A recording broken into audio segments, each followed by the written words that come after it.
Good evening, everybody. I'm Jay Bernhardt. I'm the Dean of the Moody College of Communication at UT Austin. Yeah, thank you. Cheer for Moody, all right, and for UT. Welcome. It's my distinct honor and pleasure to welcome all of you here this evening as we celebrate the Dan Jenkins Medals for Excellence in Sports Writing. We're grateful and really delighted for the opportunity to gather here tonight in person for the first time since 2019. Yeah, let's clap for that. That's great to be in person.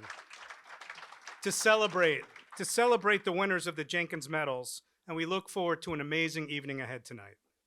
I had the great honor to meet and spend time with Dan Jenkins several times before his passing in March of 2019. And I have to admit that I'm still laughing on the inside from several of those conversations. And I wish I could tell you more about them, but the decorum and the very strict rules of the Headliners Club prevent me from saying much. But suffice it to say, there is really no one quite like Dan, a proud Texan and an audacious and hysterical storyteller whose words have brought joy, laughter, inspiration, and insights to so many of us, including many of us here tonight. Probably almost all of us here tonight. And the books are on the table in front of you, so if the speakers get boring, you can pick it up and pick some up yourself. Unfortunately, Dan's wife, June Jenkins, was unable to be here with us tonight, but we're thinking about her and everyone else in Dan's extended network of friends and family. And we're so proud at UT Austin, along with our friends from TCU and all of us in Texas who claim Dan, to have a great relationship with the Jenkins family, and we're honored to play a role in honoring and celebrating his legacy. The Jenkins Medals celebrate the art of sports journalism and honor the community of writers and storytellers that have brought sports to life for countless readers across multiple generations since the 19th century. Our 2022 winners, Sally Jenkins and Jeff Passan, exemplify this spirit, as do our previous winners from recent years, from the last 2 years, who we were not able to celebrate in person, but we want to recognize tonight. So we congratulate Rick Telander and Elizabeth Merrill for receiving medals in 2020, and Mitchell S. Jackson and Roger Angell for receiving these medals in 2021.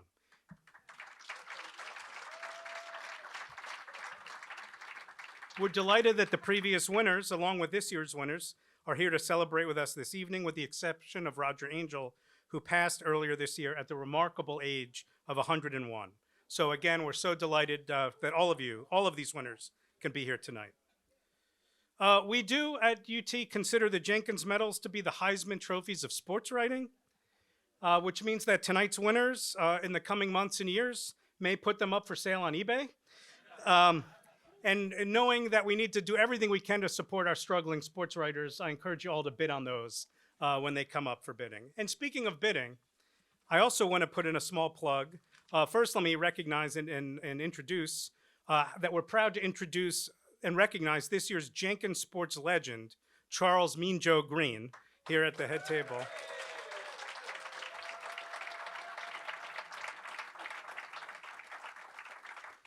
And I can't, of course, look at Mr. Greene without thinking of the bottles of Coke on the table in front of us.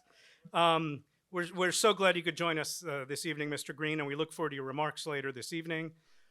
I also do want to take a moment to recognize our 2021 Jenkins Sports Legend, and also, I might say, Moody College graduate, Earl Campbell, who's with us this evening.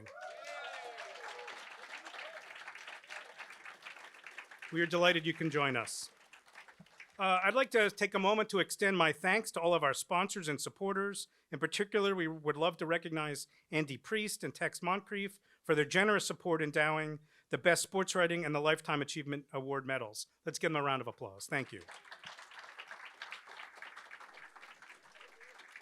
So again, thank you all for being here. We're delighted to see you in 3 dimensions. Please enjoy your meal, and we'll be back with our program in just a little bit. All right, good evening, ladies and gentlemen. My name's Adrian Healy. I'm here in Austin as the play-by-play announcer for Austin FC, who just started life and loving life, and it's a real honor to be invited to MC such a prestigious event tonight. If you'll indulge me, I'd like to start with one of my favorite answers ever to a sports journalist question. It was given by a world-renowned soccer coach who, in a press conference, was asked by said prominent journalist, Coach, what is the secret to being a great coach? And the coach paused for a couple of seconds, and he gazed with a steely gaze at the journalist that asked the question and said, well, it's really quite simple. You've just got to keep the 6 players who hate you away from the 5 players who haven't made up their mind yet. That's all you got to do. And I think about that quote quite a lot because there are kernels of truth in it a lot, and it certainly applies to my chosen profession as well. So I will keep that in mind as I do a little play-by-play tonight on the proceedings here. It's really quite astonishing that the last time this awards dinner was held, there was no Austin FC. It's been a real privilege to have had a front row seat for the first 2 years of this club. And what has been really astonishing, particularly as someone who's coming from the outside, is to witness the way the city and the community have embraced the team and the club. And that privilege extends to tonight, to me being asked here to continue that spirit of collaboration. However, I'm under no illusions. I'm not sure I was supposed to see this, but I came across a little list of potential announcers for MC for the event. This list, quite a long list, a lot of names crossed out. Al Michaels was right at the top, Joe Buck, Steve Levy, Sean McDonough. There was actually a second page. It went on and on. It was Terry Bradshaw, Joe, was on this list. He was crossed out, couldn't make it. Nick Bannon, who's the weatherman at KXAN across the street, was on the list. He's crossed out. Finally, at the bottom, there was Healy, question mark. So I'm glad I was able to say yes. I think I need to introduce the chief architect of the evening, who brought me here as well, the man responsible for the formation and the starting lineup tonight. It's the director of the Center for Sports Communication at UT, Michael Butterworth. Michael.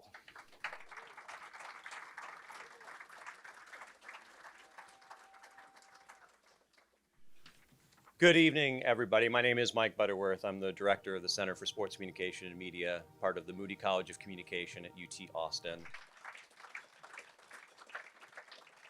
As Adrian mentioned, it's been since 2019 that we were able to do this, and so it's an honor to be back. And I just want to say a couple things real quickly about the Center for Sports Communication and Media. You know, part of our mission is this event, and this is the event that I think defines our aims and our scope in so many ways, and we're so honored to be part of it. We also do a number of other public events. We sponsor curriculum at the university, including the sports media minor, and try to promote sports communication research and various partnerships with sports organizations like Austin FC, for example. And so we're delighted that this is part of our profile. And we're also really happy that we have the support of so many incredible leaders and people on campus. So I want to acknowledge our Dean, Jay Bernhardt, who you heard from earlier this evening already. The center does not exist without Jay's vision and his continued support, and that extends to all of the people in the Moody College of Communication. And we also benefit greatly from the generosity of our donors like Andy and Cindy Priest. Thank you so much for endowing one of these awards. I can't tell you how proud of the award that we are and the relationship that we have with Dan's family. It is a privilege and an honor to be able to preserve part of his legacy, and we take that responsibility so seriously. Jay mentioned June earlier, and I just want to echo that. It obviously would be wonderful to have June here. We have her in our hearts, and June's spirit is here. And so, again, it's a special relationship that we get to have. I mentioned that famous, or the Coca-Cola reference, which is, of course, a reference to the famous Coca-Cola ad from 1979. And yes, you will see it later this evening. But that means that we are really lucky to, where did Joe go? We're really lucky to be able to welcome Charles Mean Joe Greene and Charlotte Greene. Thank you so much for being here. And of course, Joe will be our 2022 Jenkins Sports Legend. We're looking forward to that conversation between him and Michael McCambridge. Earlier tonight, Earl Campbell, our 2021 Jenkins Sports Legend, was here, and so we're grateful for Earl's presence and support as well.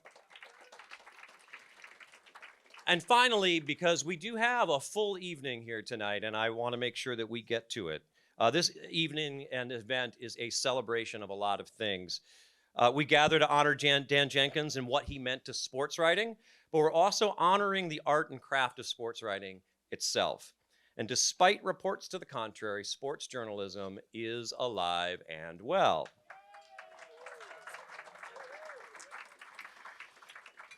Again, it's our privilege to recognize you with the Jenkins Medal for Excellence in Sports Writing tonight. With that, I'm going to turn things back over to Adrian Healy. Let's have a great night, everybody. All right. Thank you very much, Michael. Away we go. So we're going to start with we're going to go back a couple of years. We're going to start with the award for the 2020 Best Sports Writing Medal for 2020. And to present that, I want to introduce the man who won it the prior year. The last year we actually had the in-person awards, the winner of the 2019 medal. He is a trained opera singer. He is a self-confessed semicolon aficionado. He has worked for the Washington Post for 23 years, and he won the 2019 medal for his story, A Lifelong Dream Washed Away. It's Dave Sheinin from the Washington Post. Dave?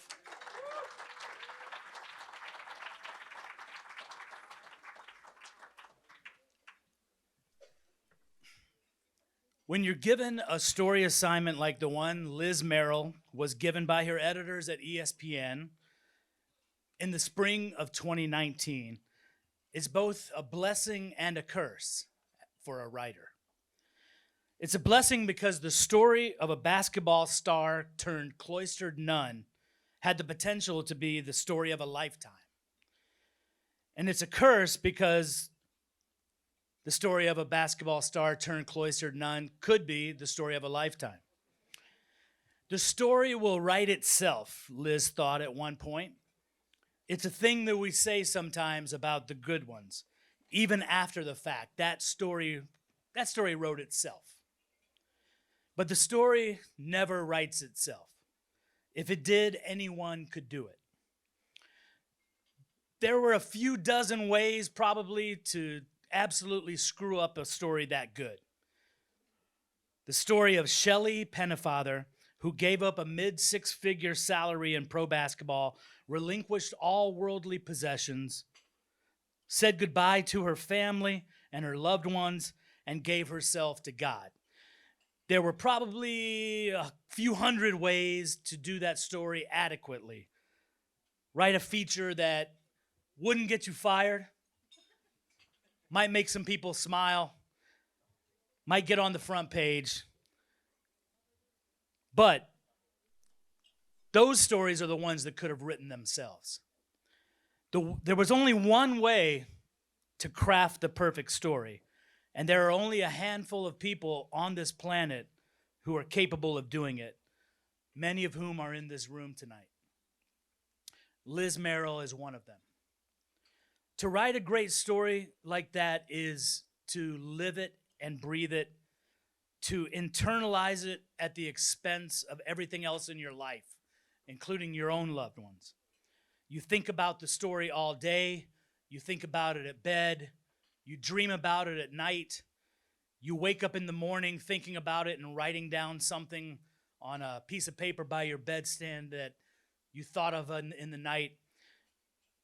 It's about seeing the way into the story and the way out of the story and how to navigate between the two. It's about gaining the trust of your subjects who probably don't want anything to do with you in the beginning. It's about being able to see patterns in structure where none exist.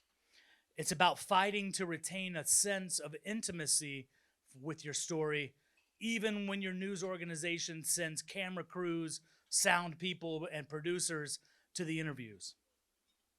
And it's about the craft. Liz would never tell you about how hard she worked on that story or how great it was in the end. She told me a few minutes ago, yeah, that story wrote itself. Let me tell you, it did not. Here's what one of her coworkers said about Liz. In the era of people in our business, quote, building their brands, she truly lets her written word speak for her. She has to be the least active Twitter presence of any amazing writer. She doesn't weigh in on random stuff because she's so focused on making sure that when she weighs in on one of her subjects, every word is thoughtful and considered and true. She has long been considered one of the greats in our business. And tonight she is honored for the best piece of sports writing in 2019. And it's a piece that in no way, shape, or form wrote itself. Congratulations, Liz Merrill.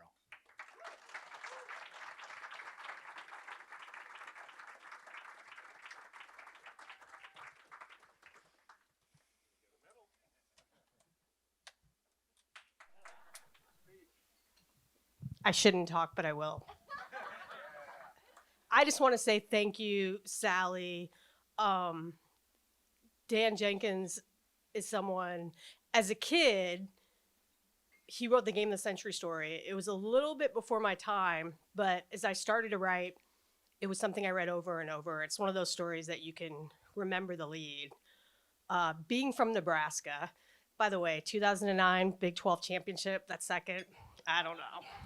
Just kidding. I'm sure you rightfully got it. But I guess what I'm saying is that this means so much to me. I know people say that sometimes in award ceremonies, and it can come off as kind of like, okay, whatever. But it does. It's so important to me. It is to be here in this group of people, so many of whom I've looked up to or I've admired. So I'm genuinely happy for the honor, and thank you so much.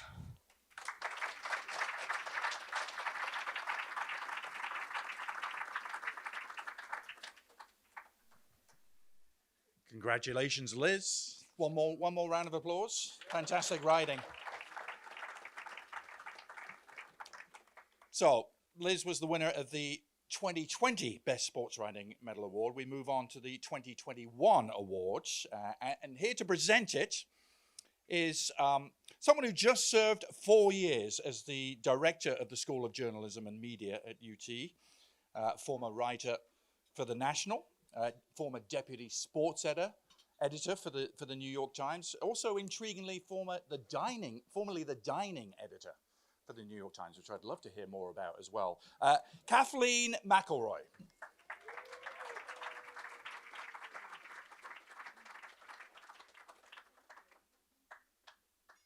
I'm presenting an award for something that was in runner's world, and I have a torn Achilles. So running is not something that I'm doing right now, but this piece is about a whole lot more than running. What Mitchell S. Jackson wrote won a Pulitzer Prize, it won National Magazine Awards, it won this award. But this is more than about the awards it won. 12 minutes and a life.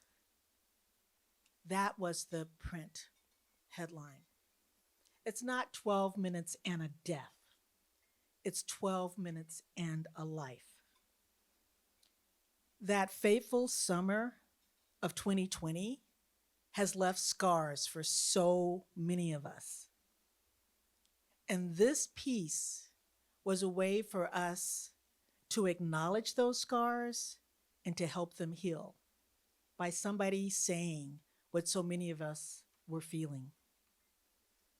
And I mean us, not just as a Black woman from the South, but us as an American, as a human, and the life of a human that was taken away.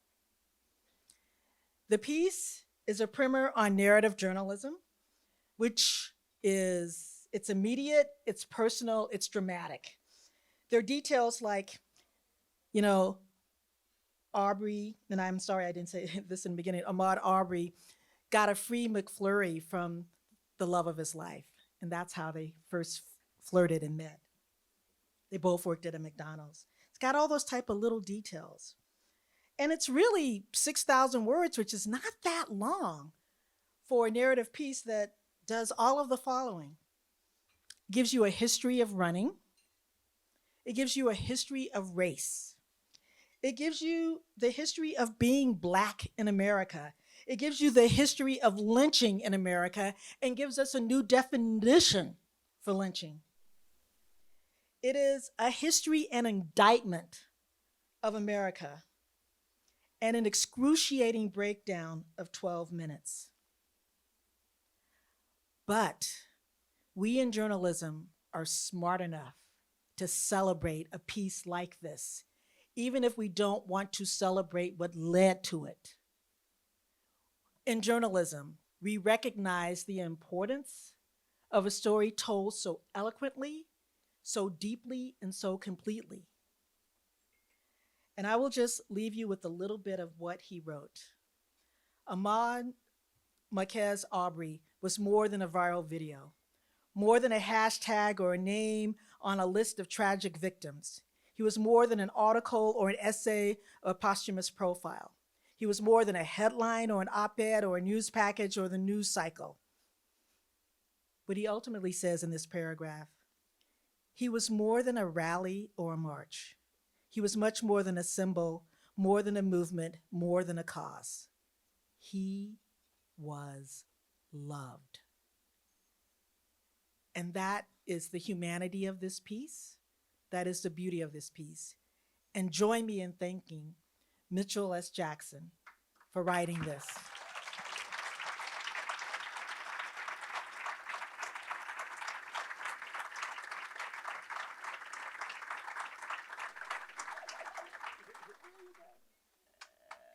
And I'll hand this over to you. I feel so fortunate to be here. Thank you for that amazing introduction. It was the first time that I've heard anyone talk about the piece in this kind of forum.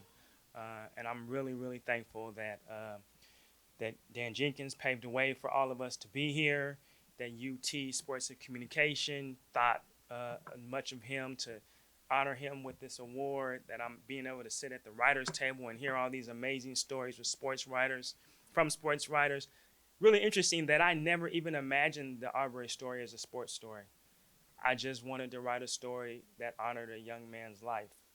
And that story has paved the way for a lot of things in my life, and one of them is being in this room among these special people, and I feel a deep, deep gratitude for being here. It would not have existed without Ahmaud Marquez Aubrey's family and friends who were so gracious to me in their time of mourning. It would not happen without my editors, Ryan D'Agostino and Leah Flickinger at Hearst and at Runner's World. And it would not have happened without me being in that small ass apartment in New York during the pandemic, writing my little heart out. So yeah, I'm very thankful for this, that writing has brought me into a space that I could not have imagined. I don't want to talk too much. We got a lot more people to honor, but thank you very much.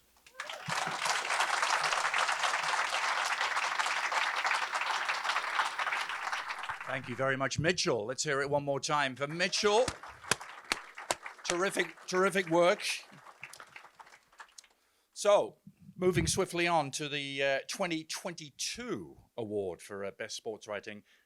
Actually, I have a little confession to make before I bring up our next presenter. I deal in the round ball version of football, but I'm a big enjoyer and consumer of the oval-shaped version of the game. And I am, for my sins, a Cincinnati Bengals fan, and always have been. A fact I conveyed to our esteemed guest here earlier this evening. I'm not sure he enjoyed that too much at all. But sorry, Joe, but good rivalry. But the reason I bring that up is our next presenter probably had to write a little more about the Cincinnati Bengals than he was bargaining for last year. He's not from Cincinnati, he's from Kansas City, but he had to cover the Kansas City Chiefs losing twice to the Cincinnati Bengals as part of his regular beat. He's worked for the Kansas City Star since 2013, 25 years before that at the St. Louis Post and Dispatch, presenting the next award, Vae Gregorian.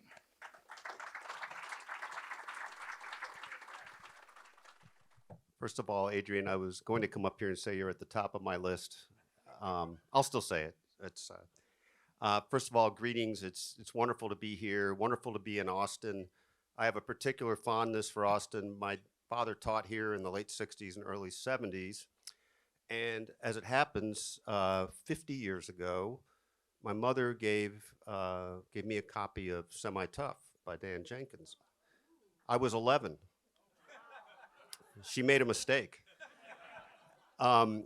But I bring that up not just for the symmetry of that, but also just to say, I think like many of us in this room and countless other people, I think we all had a little bit of the Dan Jenkins bug in us that got into our system a little, and I'm not sure that's not where this started for me. So just nod to you, Sally.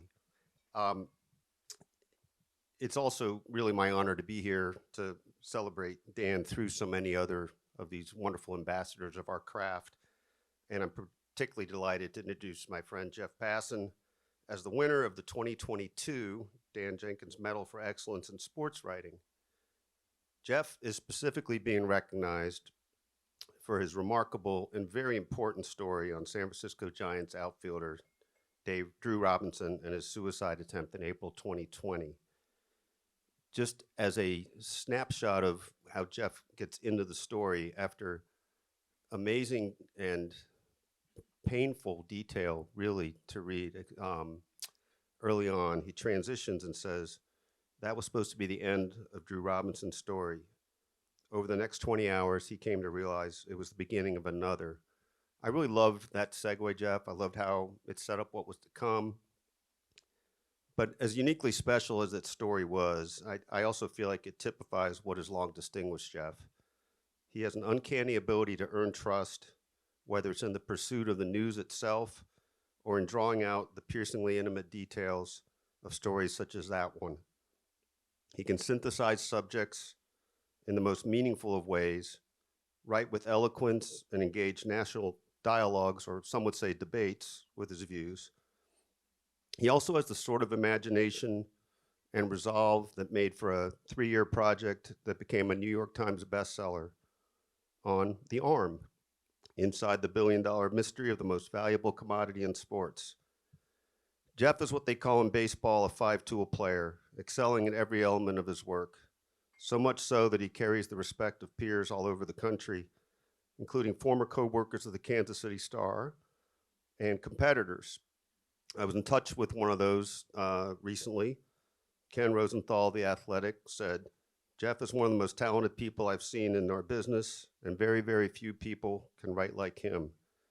That shows up very much in the story in particular we're talking about tonight, but also in all of Jeff's work and influence.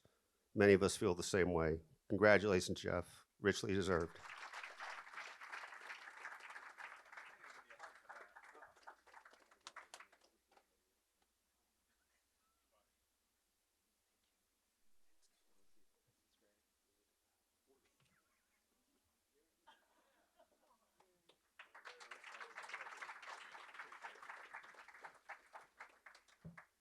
Taking $5, five.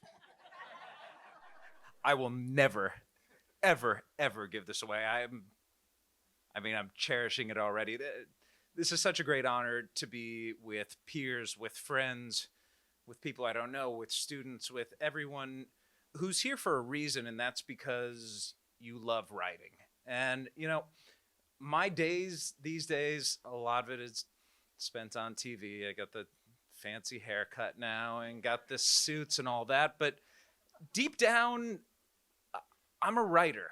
I love being seen as a writer. I love the process of writing. I love getting to know people and tell their stories. And the story of Drew Robinson is the most important that I will ever get to tell. And I feel so privileged to have gotten to do that, because the moment I first heard it, I understood that this is going to save people's lives. If we handle this the right way, if we can destigmatize mental health, if we can reach out to just one person who's feeling the way that Drew felt, then we're going to be doing good. And Rachel Ulrich, my editor, who's sitting right there, I'm pretty sure Vahe, she wrote that line actually. So, yeah, you did. Yeah, can we please all give a round of applause for editors? Writers are nothing without great editors. My father worked at the Plain Dealer in Cleveland for 42 years. He was my first editor. He taught me, not everything, but he taught me some of what I know. And by the way, Liz Merrill forgot to thank Jenna Janovi, her editor. So round of applause for Jenna. The number of people in this room who I have a deep amount of love and respect for. Dave Sheinin is a close friend. Rick Telander, I grew up watching on TV and reading Seth Wickersham. Chad Millman tried to hire me at ESPN and then left. So thank you, Chad. I appreciate that. And Sally Jenkins in particular. Sally, you wrote my favorite lead of all time. I don't think I've ever told you this before, but Sally Jenkins can wield a pen like a scythe. And one time she wrote, "That phony careerist and human necktie, Dick Pound." And human necktie, it's the greatest turn of phrase I've ever seen. So Sally, thank you. Thank Dan Jenkins. Thanks Mike and Chris Hart. Thank you everyone for this wonderful event. It's truly a pleasure to be here, and let's have a great night. Thank you, Jeff. Jeff Passan, let's hear it again. Great writing indeed.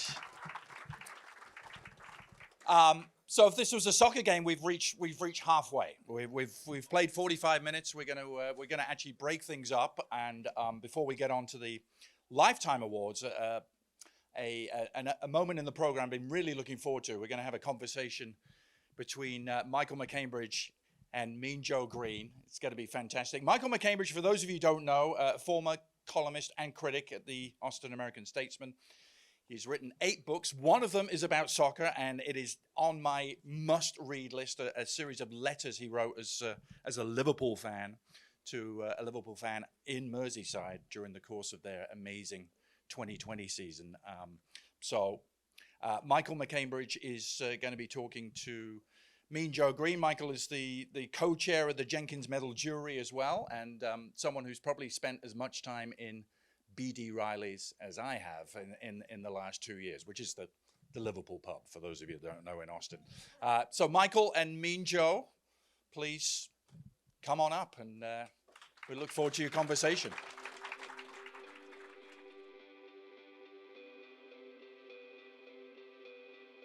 Well, hello, Mr. McCambridge. Hello, Mr. Greene. Good to see you again. Yes, sir. All right. We want to talk a little bit about the life of Joe Greene today. And I thought I would start, there's been a lot of attention about how much money the University of Texas spends in recruiting lately. And I thought, given that you are commonly considered one of the greatest football players of all time, you might want to share with the people what your recruiting experience was like coming out of Dunbar High School in Temple, Texas, at a time when, we probably should remind everybody, a lot of the big schools in Texas were not recruiting African Americans. Exactly. I went to high school, and as Michael said, Temple, Texas. And I went to Dunbar High School. And Temple, as all of you know, is from Texas, not too far from Austin, and a lot closer to Baylor and TCU, 30 miles and 30 miles. I say TCU, A&M, and Baylor. And going north, is TCU and SMU, about 90 miles. And 10 miles beyond that, 20 miles. Then Texas, North Texas State. Yeah. And I wrote those guys a letter. I didn't, because of what the situation was back in 1965 in my senior year in high school, I dropped my letter off to North Texas. And they invited me up. And how I got a ride to North Texas was the gentleman my mother worked for. She was a housekeeper. And he drove me up to North Texas. And when I went to the coach's office, and they were being housed in a junior high school. And when I walked to the door in the school, there was a little glass window in the door, and I looked through it, and I saw all the coaches sitting at their desk. I excused myself with the gentleman that brought me up, and I went to the restroom. And when I got to the restroom, I did push-ups. I did about 10. That's about all I could do. And my attire at the time was a pair of Levi's and a sweatshirt, cut-off sweatshirt. And when I returned to the coach's office, I knocked on the door and they said, "Come in." And when I walked in, I raised up a little bit. And they said, "You want a scholarship? You got it." At that time, I was like 6'3", 6'2.5", 240 pounds. I was a middle linebacker in high school. And I don't think they had seen anybody my size up there. So I had no problem getting a scholarship there. And every weekend, there was a coach from North Texas on my step, at my home in Temple. Now, I want to say also that I just met the son of Sid Blanks tonight. Sid Blanks from A&I, he was in '64, he was the AFL Rookie of the Year, played running back for the Houston Oilers. He also was a graduate of Texas A&I. And his coach wanted him to bring me to his school. And Sid came up and took me to A&I. And I think the head coach's name was Gil Stanky. Yep. Coach Stanky took me to his number one player, who happened to be, I don't know if any of you guys follow the National Football League or the AFL and the Oakland Raiders. It was Gene Upshaw. And he gave Gene Upshaw $5 and said, "Go show Joe a good time." And $5 were good at that time. It'd get us a couple of quarters of beer and a burger, you know. And Gene put the $5 on his headstand and took out 50 cents off of the same place he put the $5 and said, "Go have a good time." Now, Gene and I, we competed against one another for a lot of years. Gene was the left guard and I was the left tackle. We were on opposite sides. But every opportunity I got, I never let him forget what he did to me and kept me from going to A&I. And I never had a chance to tell Coach Stanky that. But those are bring back memories. And I was really, really happy to meet Sid's son and his family, 2 sons and a daughter, and his wife tonight. So, yes. So, you get to North Texas State, and you know there are a lot of great stories of college football players who are big men on campus. But as far as I know, you are the only college football player who was so good at your school they changed the school's nickname. And so I think it's important that you tell the story of how the North Texas State Eagles, where you started college, became the North Texas State Mean Green by the time you left college. Yeah, we'd like to get another mean into that in North Texas. Sure would. This started, Earl, my sophomore year at North Texas. And we played University of, no, it was Texas Western. Right. They became UTEP. UTEP. And my freshman year, they beat up on our varsity team pretty good. And during that time, Earl, we freshmen couldn't play varsity football. So I became a varsity player my sophomore year. Therefore, I had an opportunity with the rest of my guys to play against Texas Western at Fouts Field. And we had a good time, our defensive unit. We beat those guys pretty good, and we held them to minus 44 yards rushing. But this was because we sacked the quarterback probably 10 times. And at that time, they were counting the negative yards against the rush. But in the corner of the stands where a lot of the black players were sitting, they started this chant. Go Mean Green, you look so good to me. Go Mean Green, you look so good to me. And it was nice, rhythmic chant. And the wife of our sports information director heard that. Her name was Sydney Graham. Her husband was Fred Graham, who was the athletic director in North Texas. She tried to convince him that was a good sound, Mean Green. That's good. But he didn't believe in it, so as the season went on, she kept after him.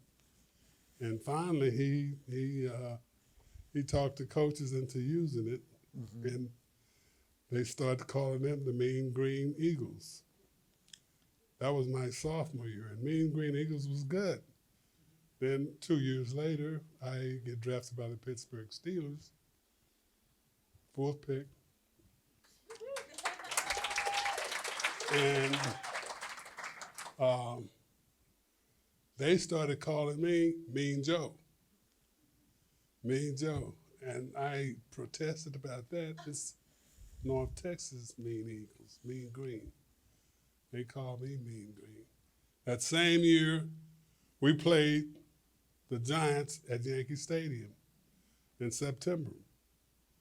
And I want you to know that in New York and in September, it gets hot, just like it does down here, and humid. And Fran Tarkenton was their quarterback. Fran had a reputation for scrambling and running around. And that's what he did. And we were chasing him, and Francis had a mouth on him too. He'd talk a little bit. You missed. You missed. And I was really getting heated up pretty good. And at this particular play, I hit him. And I said, well, Francis, what do you think about that?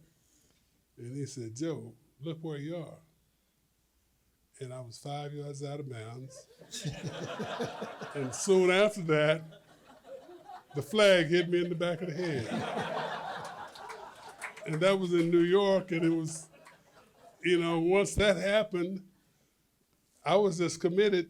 They were committed to calling me Mean Joe Greene, because I hit him out of bounds late. And I could not win against you sports writers.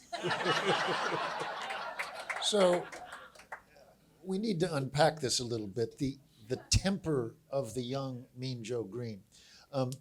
That rookie year, there was the story that you and Dick Butkus got into it, and you went to the trainer's cabinet and pulled out some scissors before your teammates restrained you. But the story I like best is that second year, Golly. when you were playing the Philadelphia Eagles, and you kept getting held. And I remember one of your teammates saying, Joe told him, if you hold me again, I'm going to hurt you. And what else was the guy going to do? And so they held Joe again, and then I heard this thump, and they wheeled the guy off. But later in that game, and I know you were frustrated, there is it's now an almost mythic story of the Eagles are about to score and clinch the game, and you got so disgusted that you took the football, threw it up into the stands, and walked off the field. Please recollect, if you will, the teaching moment you had with your coach Chuck Knoll after the game. Golly. I have to thank Andy Russell. He was our captain. And so these guys, they go around and through the Pittsburgh area and doing sports talks. Mm-hmm. You know, they get paid a little money for doing that. So one of their best stories is to tell one about me, and they stretch it. they put in things that are not true most of the time. The Philadelphia game, yeah, I acted pretty poorly in that ball game. I had an ongoing fight with the guard there. I don't remember his name. But at any rate, we were leading the ball game pretty good until late in the game, 2 minutes to play. They had scored a couple of touchdowns, and they were up a touchdown, and they were on our 2-yard line, trying to go in for the win. And for whatever reason, I got so angry. The goal was right there, and the ball was right here. And I picked up the ball and turned around and just threw it into the stands. Franklin Field, I'll never forget it. This was, for you guys that are old enough to remember Franklin Field, that was the one that had the ivy growing up on the walls. Yep. And I threw that ball up there and walked off the field. And Chuck never said a word to me. Dan never said a word to me. Dan was the owner. And never got fined. This was my second year. My 13th year, I went into Dan Rooney's office, who was the owner, knocked on the door, and I was telling him that I was going to retire. And he said, Joe, you remember that game in Philadelphia? I said, to myself, I was going to say it to him, oh my goodness, now? Golly. And finally I raised my head up to look at him. He said, you know what, Joe? I felt the same way. And I said, my. So all of that bad acting I was doing. I do recall at one point you telling me that Chuck sat you down and said, Joe, I don't think the officials like those names you're calling them.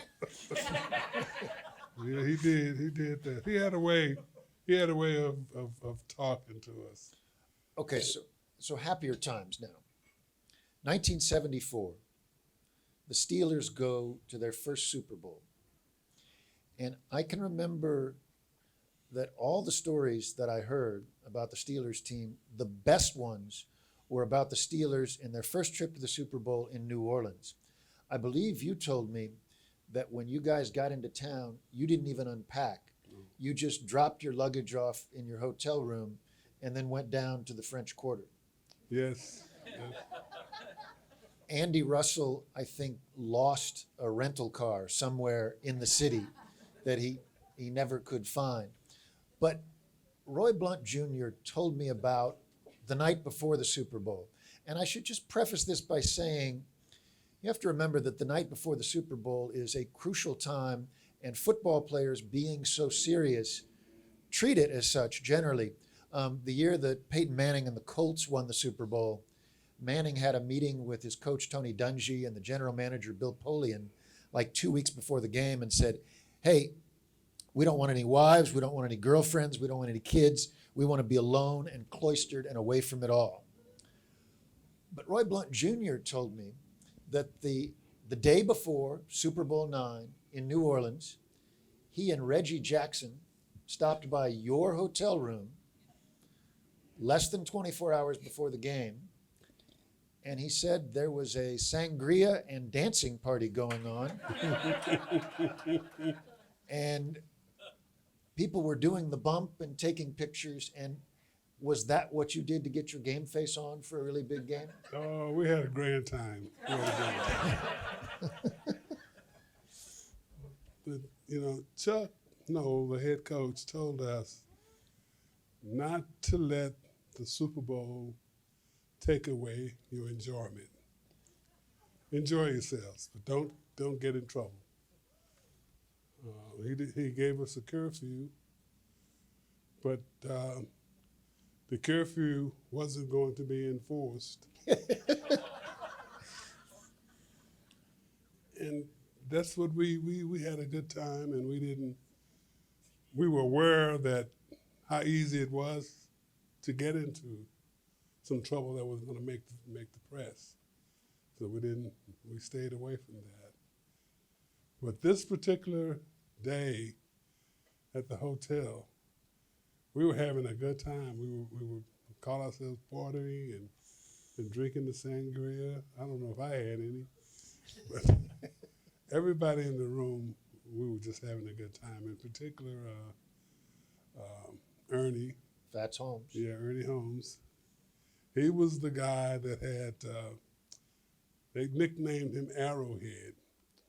He had carved an arrow head in the point of an arrowhead in his head. And he was the guy that was dancing with my sister-in-law during the bump. And Reggie was there, and LC. Dwight was just out of the hospital, right? Dwight, he wasn't there. Dwight wasn't there. When we first got to New Orleans, we went down to,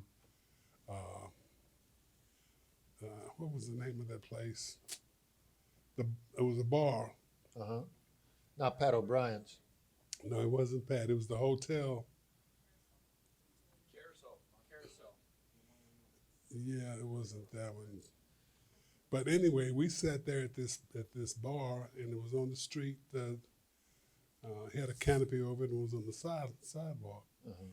And we sat down, the four of us, me, LC, Ernie, and Dwight. Uh-huh.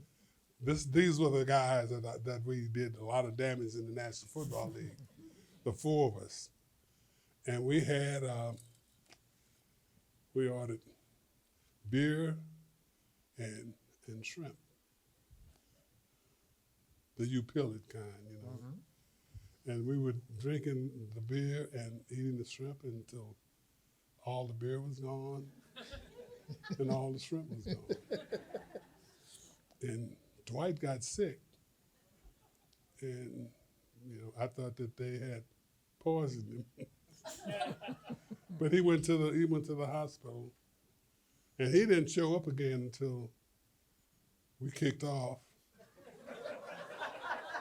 But he played. He played. He did, and had a great game. He was the guy that got the first safety in Super Bowl history. And the Steelers won their first of 4 Super Bowls. Steelers won the game, and no way those guys could win. We were up here. Okay, now one other thing I know I want to touch on.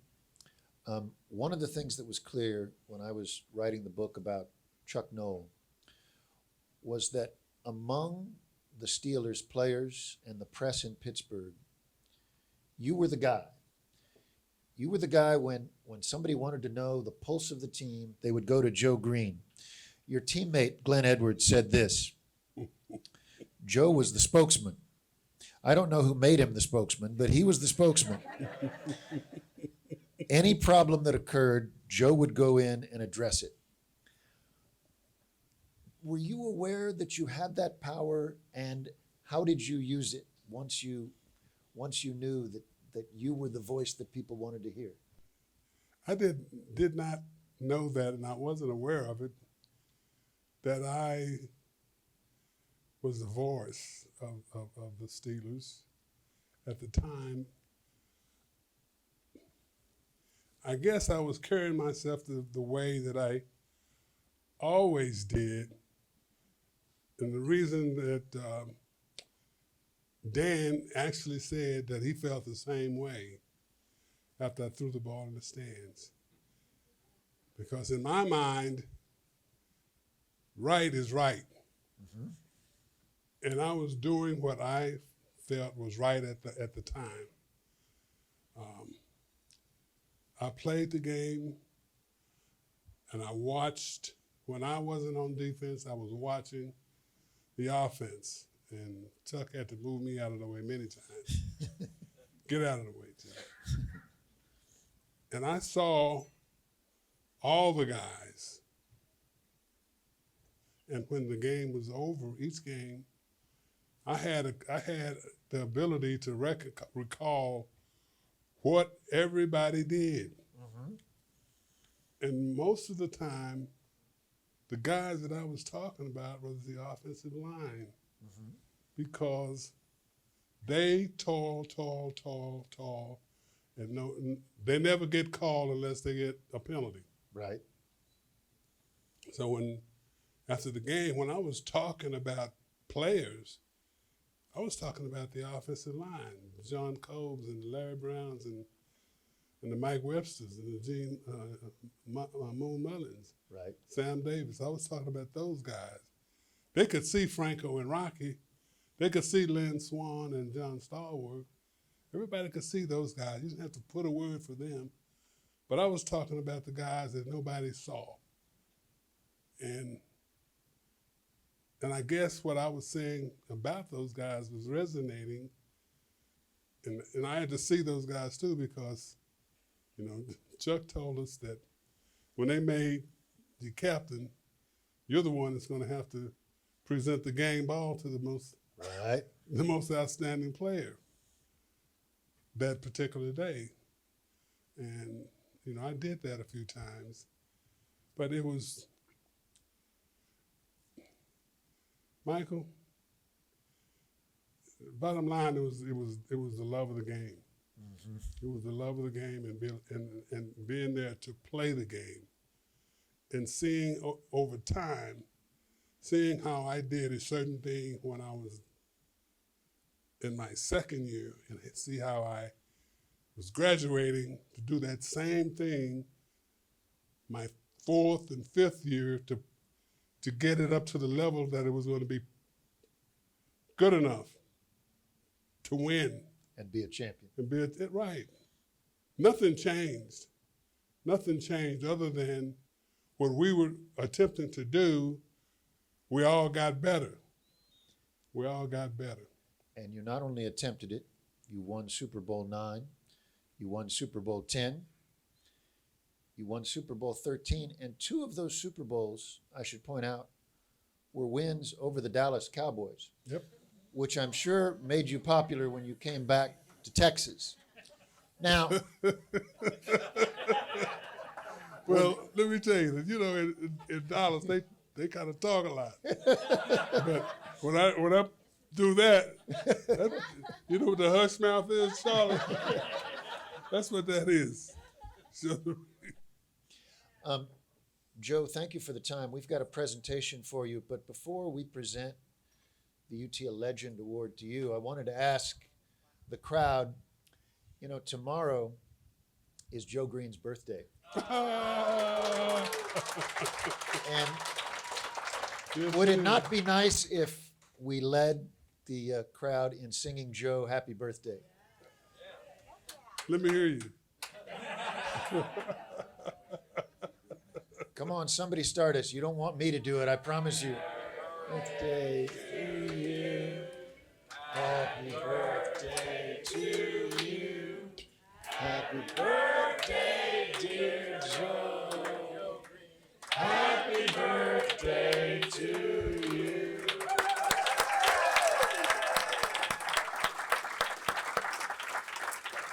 You know, this has been a special year, and it's really gone by really, really fast. All this year, I was that number that you guys see back there. For this entire year, I was 75.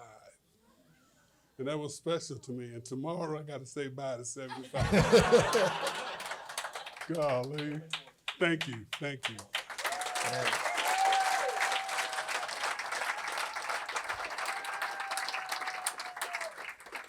May I present to you the Dan Jenkins Medal Sport Legend Award for 2022. Joe Greene, congratulations. Thank you. Thank you.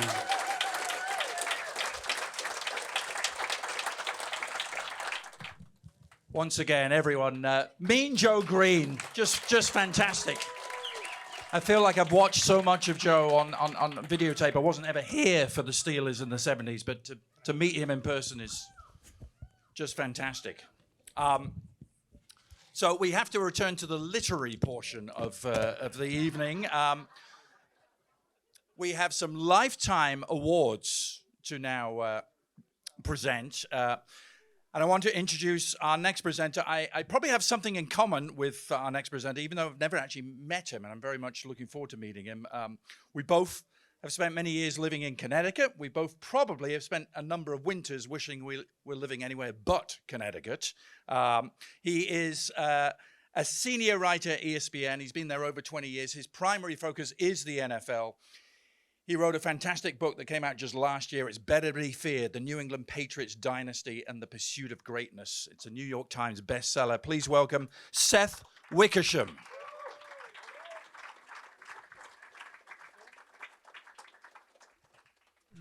I'm here to introduce Rick Telander.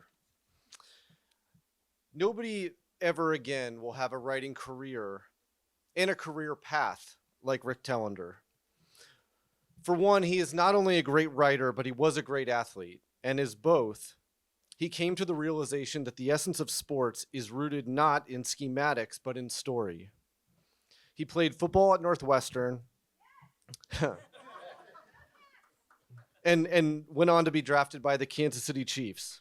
But he saw himself, even as a young man, as part of a story, even if he didn't know where it was going and how it would end. He journaled every day about those days back in football, and those words became a Sports Illustrated piece, his very first one. It later became a book and an NFL Films documentary. And as much as anything, it was the start of a conversation he's had with himself and with us, his readers, ever since.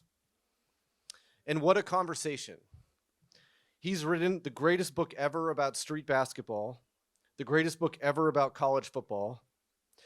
And although I just wrote my own aforementioned book, which, by the way, is now available in paperback, anywhere books are sold, with a whole new epilogue.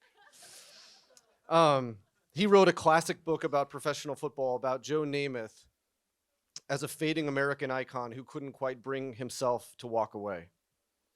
But of course, it's not just his books that make Rick worthy of honor tonight. It's his magazine stories and his columns. Back in the late 60s and early 70s, he saw the way that America was changing, and he saw the way that sports was changing within it. And he was one of the first people to write about sports and race in a real way. He always told young writers, it's all about the scenes, man. And man, did he get some scenes for his stories. Of quarterback Jim Kelly at the strip club after practice. Of John Elway at home after the drive. Of college football players doping up, feeling invincible, and then feeling suicidal.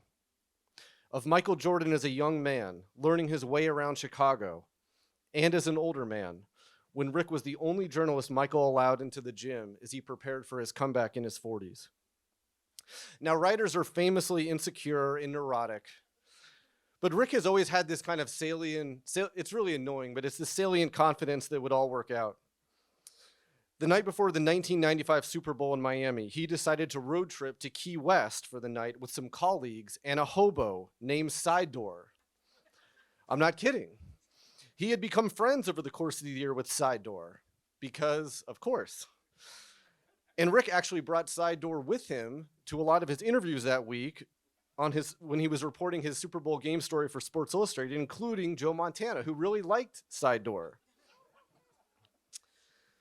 So anyway, he goes to Key West, he comes back, the Super Bowl is played, the 49ers destroy the Chargers, and Rick decides to write about Side Door. It became legendary in the Sports Illustrated offices as the hobo approach. Now, in my opinion, that alone qualified Rick for all of the honors that were to come, including winning Sportswriter of the Year 8 times and being inducted into the National Sports Media Hall of Fame. But sadly, what should have been a career pinnacle became infamous because his boss read it, threw the pages in the air, and said, "God damn it, Rick." But Rick, he is of his time and has always been ahead of his time.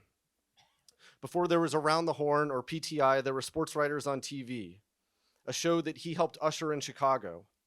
But he returned to words because someone who is a writer to the bottom of their soul will always return to words. And he wrote them for Sports Illustrated, for the Chicago Sun-Times, for ESPN Magazine, and in all of his books. When I was in college, I was a lot like some of you in the audience. I wanted to understand how my writing idols had gotten to where they were, and if that career path was somehow transferable or applicable. My senior year, I was covering the NFC Championship game for the Washington Post. I took a trip to the press box buffet line, and there was Rick, holding 2 hot dogs, rumbling to a table like a football player to the end zone, or maybe more specifically, like a former football player. I introduced myself just to tell them that he was someone I studied, that I read, that I admired, and I didn't know it at the time, but I was in. I was one of his many admirers who became a friend for life. I was one of his children, as he says. I was soon invited to hang out with him and drink Rolling Rocks as he played guitar and he sang Charlie Pride the night before the Super Bowl. To hear his opinion about how Hungry Heart isn't just a pop song, but is perhaps the most brilliant and economical piece of writing in rock history. I was invited to play in his Sportswriter pickup basketball games. And eventually I actually got to ask him for advice about writing, sure, but even better about life. Most of all, I learned that anyone's career path is as unique as their own writing voice. And the best you can hope for is to go through it with people who you not only admire, but who care about the craft, who care about you, who care about being a link in a chain and helping others become links after them, and who care about words forever. Thank you, Rick, and congratulations.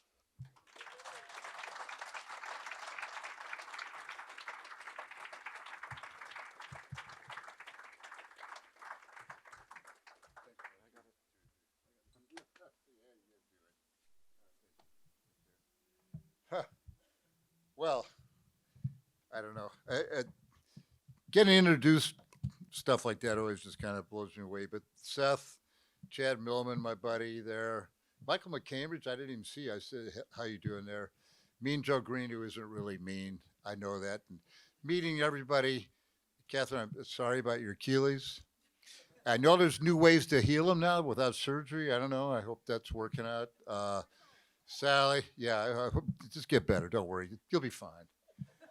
Other things I have to say, Jeff Passan from Cleveland and Kansas City, so that made me think of 2 things. I just want to tell you one thing.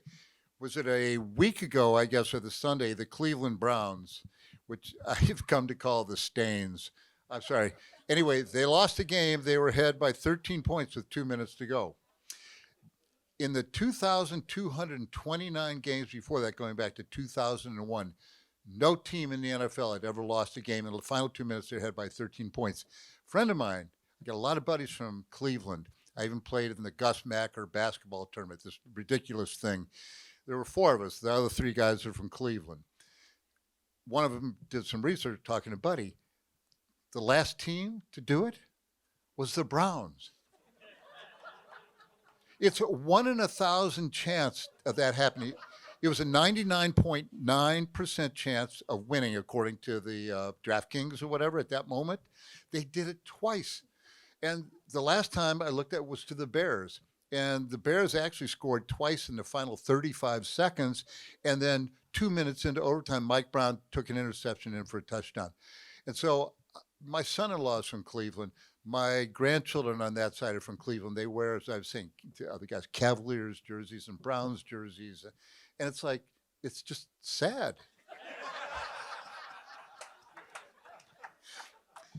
We had the Cubs for 108 years. Again, think of that.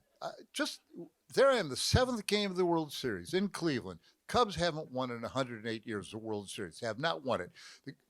Cleveland, then the Indians, now the Guardians, hadn't won since 1948, 49, whatever, something like that, a long time.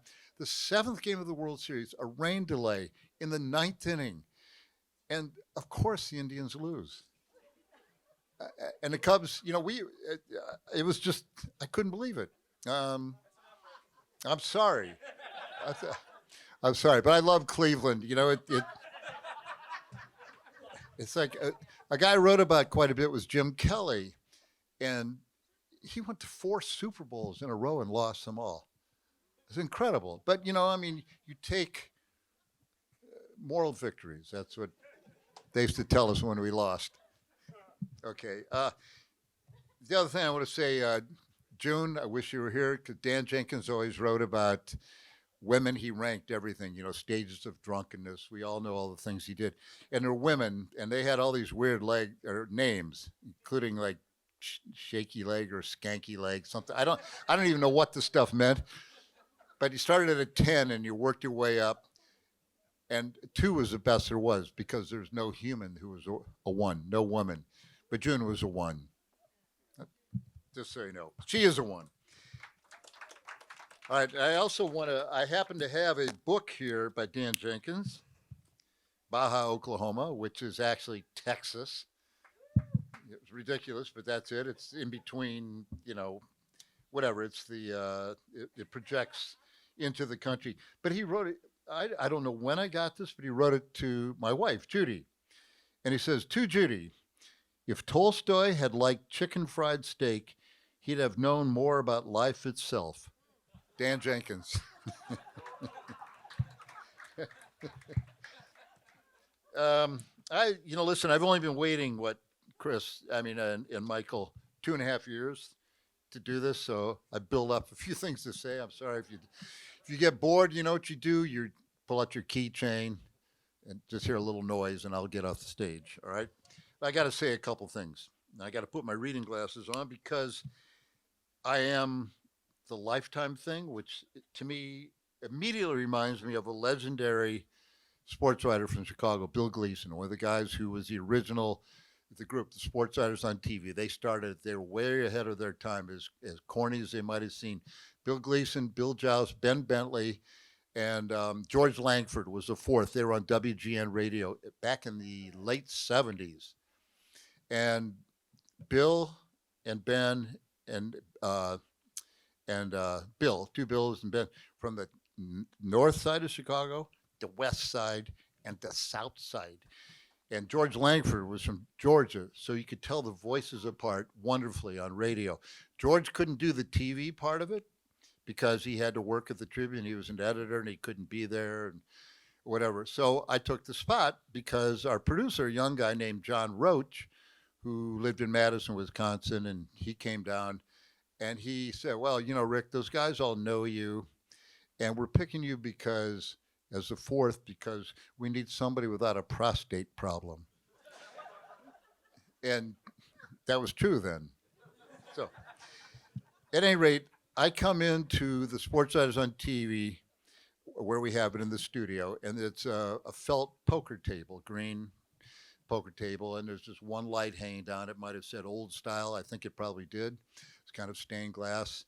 And a simple black backdrop, the green table, And there's newspapers all over the floor, not because they were put there by the designer, but because that's what the guys did. They all read newspapers. Bill Gleason was a writer for the Southtown, the Daily Southtown Economist or whatever it was, and the South Bend Tribune. But he'd been at the Sun-Times and at the Tribune and at the Daily News. Ben Bentley was a legendary ring announcer. I once said to him, Ben, were you the guy when that microphone came down through all the smoke? And he said, in this corner wearing the black trunks. He said, yep, that was me. And it was him. Bill Joust wrote for the Chicago Tribune, and I was writing for Sports Illustrated at that time. So anyway, I came in early. Bill's sitting there. Nobody else is in the studio. And I said, Bill, I just read in the paper you're being honored at this charity event. I mean, that's awesome. That's really great. I mean, it's a great honor. And he had his paper like this, and cigar clutched in his mouth, because these guys smoked their cigars. They would not smoke cigars. It cost $1,000 every year to clean the cameras and everything in there. But it would be like taking a pacifier from a baby if you took the cigars out of these guys' mouths. And I said, that's terrific. And he said, pulled his paper down, he said, Telander, let me tell you something. When you start getting honors like this, it means two things. One, you've been doing what you do a long time. And two, you're still alive. And he went back to reading his paper. Okay. Well, I qualify on both sides of that. I haven't been doing what I've done a long time. It shocks me, but I have, and I'm still alive. So I'm happy about that. A couple things I just wanted to say about how I started, or how things got to wherever they got. I first published a piece 51 years ago in the Peoria Journal-Star. I got $50, which wasn't bad at all. A year later, later in that year, actually, and then in early 1972, got my first piece published in Sports Illustrated. I think Seth alluded to that. Before that, the only thing I'd done were a couple of guest essays for the Daily Northwestern at the very end of my senior year. Did I hear some Northwestern stuff out there? Yeah, okay, there you go. Costs a lot of money to go there now. But I didn't know how to type. And also being a football player, scholarship football player, coaches would not let you do anything that had to do with the media. I mean, that was taboo. But at the end of your senior year, as Joe and anybody else who played ball knows, the coaches really don't have any control of you because you're done playing for them. So I wrote things I hand printed them, and David Israel, the Northwestern Daily Sports editor, typed them up. He encouraged me, and in fact, it was at David's house in Los Angeles a couple of years later, when he'd left being the youngest sports columnist at the Tribune to go to LA to be in the Hollywood biz, that I met a young Sally Jenkins, and she was still a student at Stanford. Right, Sally? Yes, she was. Sports Illustrated, though, was where I learned my craft. I'd never taken a journalism course. I was an English literature and creative writing major. I wrote my first two books in longhand, 600 pages with one, yellow legal pad, double-spaced.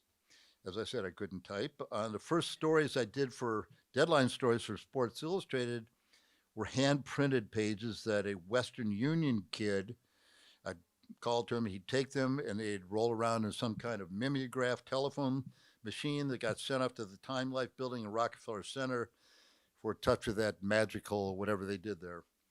I'd always read Sports Illustrated as a boy, almost as much as Michael McCambridge, who was, as he called himself, a double latchkey kid. He had a key to his apartment and a key to the mailbox so he could get Sports Illustrated, so he could sit there before anybody else. I'd always read it and studied it as a boy. And Joe, I'm sorry that you were honored in a literary event, but you're pretty literary yourself, I got to tell you. I learned subconsciously, it's true, subconsciously I learned from the masters.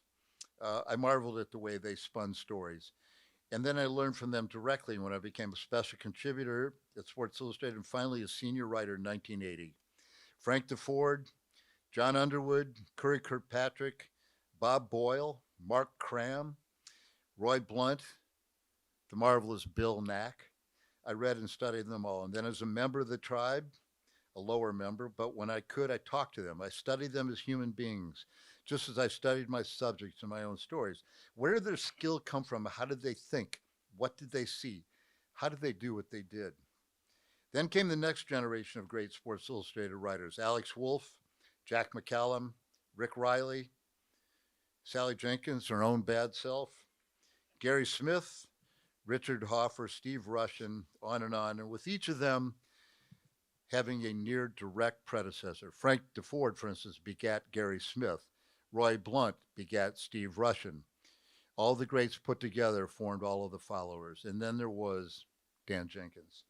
Nobody had ever written like him in a sports magazine. Maybe nobody ever anywhere had written about him in any magazine, written like that.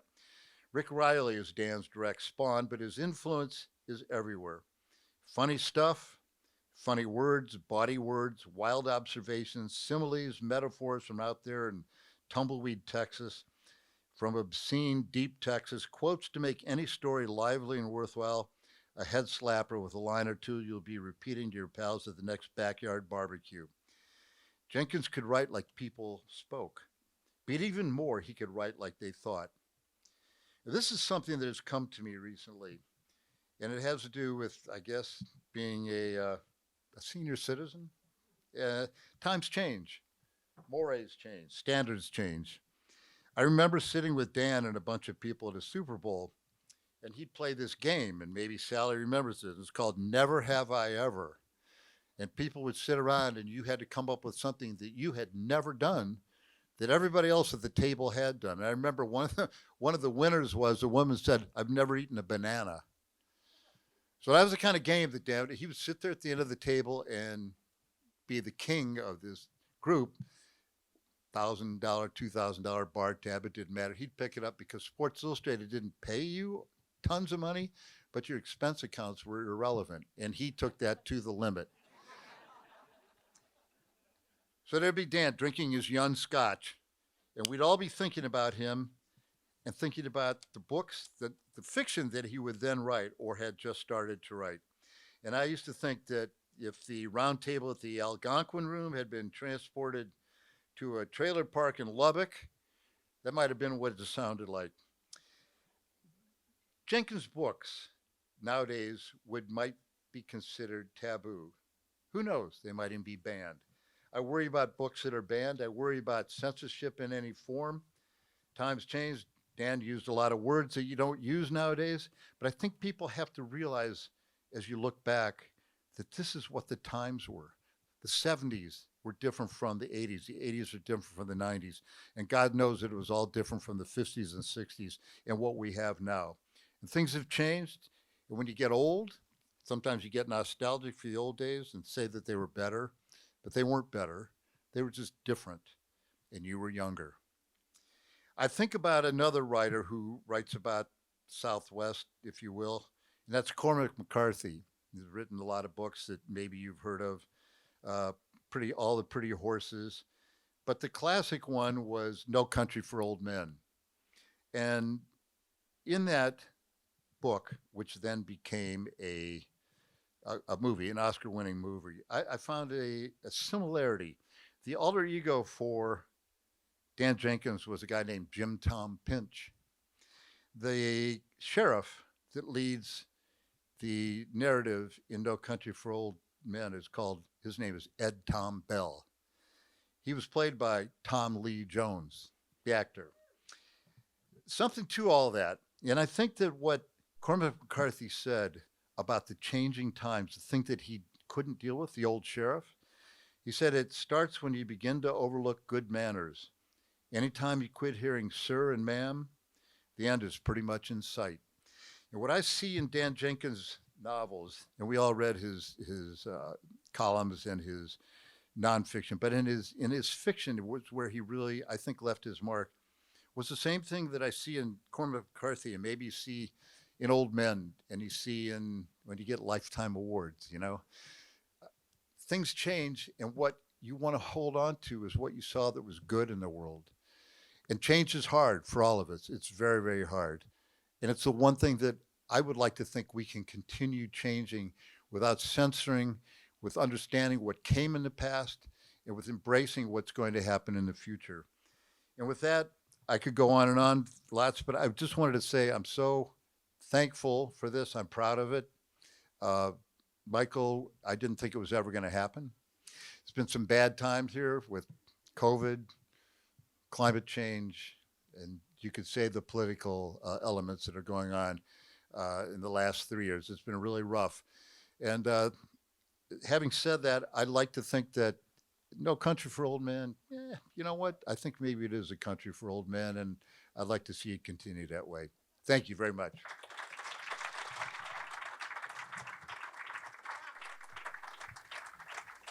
Rick Telander, everyone. Let's hear it again. That was fabulous.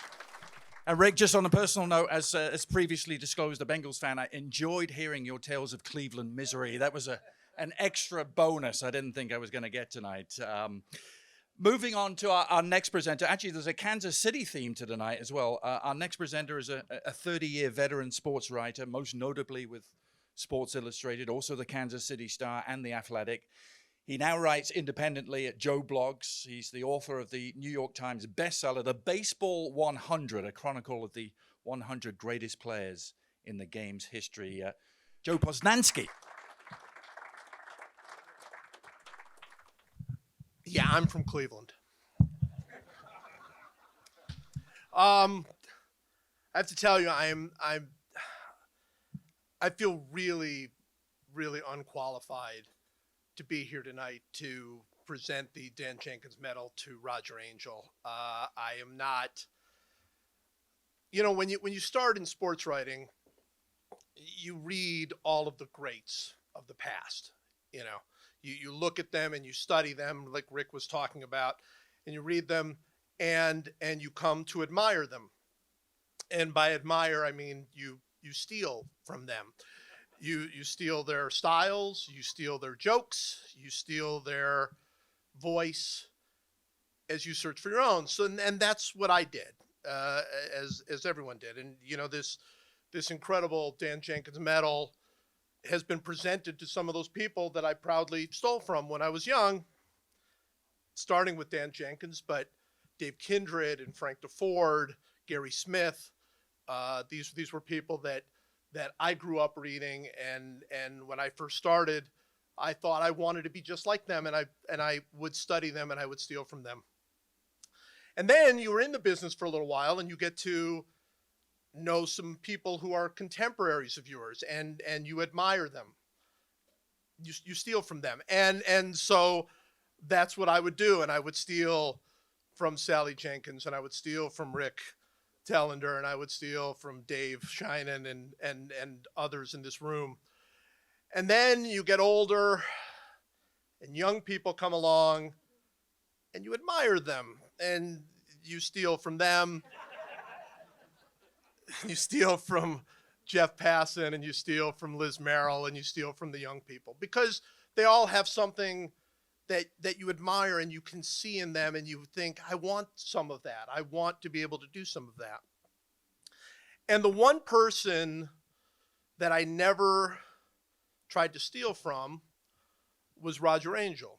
And I've thought a lot as I knew I was going to come here and present this award.